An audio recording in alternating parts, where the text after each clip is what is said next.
But let me put an illustration on the table. I agree, we shouldn't be judgmental, we ought to hear what they're saying.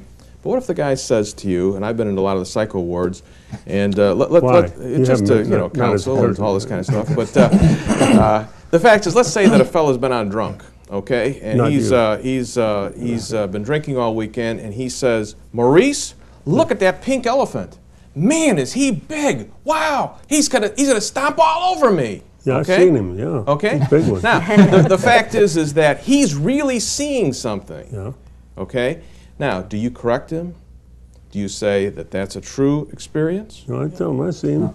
No, it is true. So I think this is where Weldon's in the next spot. Yeah, I would say you're not going to come in a judgmental attitude where you don't listen to the people, but if you have a criteria that says that which they are seeing cannot be true, there's a deception there, then what do you do? We're the next spot. John, but for the grace of God, there go I. You know, I've had a lot of experience as a non-Christian and as a Christian, and you know, my whole desire is to lead people to Christ. And I have a you know, just a love for, you know, Scripture and the truth.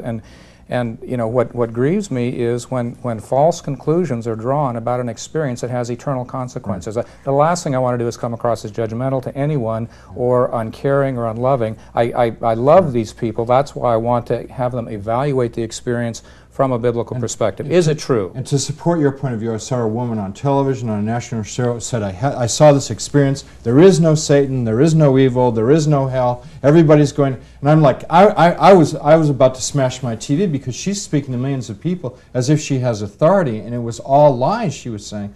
And she basically, at best, an extremely deluded woman. But Howard, the message I get from, if I'm not mistaken, from June and Nancy is it doesn't really matter. Because no. Just a minute. Nancy said, let me finish. Nancy, you said that the Burmese person down here, this illiterate Burmese person, will interpret it in their way. But wait a minute. I'm a mathematician. I'm a certified public accountant. There are some things that are true and some things that are false. And I'm not going to leave it to a Burmese illiterate person to reinterpret reality. You understand what I'm saying?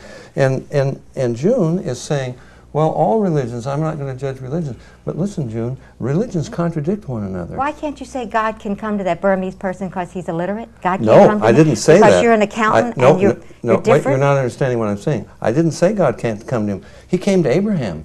Abraham was a pagan. And Jesus said, Abraham rejoiced to see my day, and he saw it and was glad. What I'm saying is that God does not come, for example, as you suggest in some of your writings, that everything is the manifestation of God. I'm talking about children. No. And I'm talking clinically about children, the needs and the desires they have at that time near June, death. everything is not the manifestation of God. Then evil is the manifestation of God. Murder is the manifestation of God. God is not an impersonal force that permeates the universe. This is pantheism.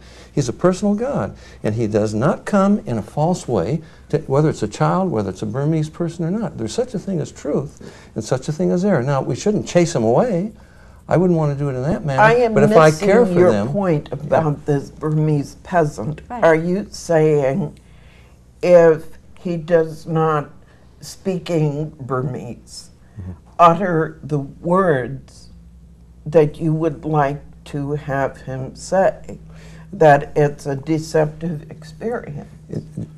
Nancy, it's not the words that I want him to say. You've said that several times. If they don't repeat your formula.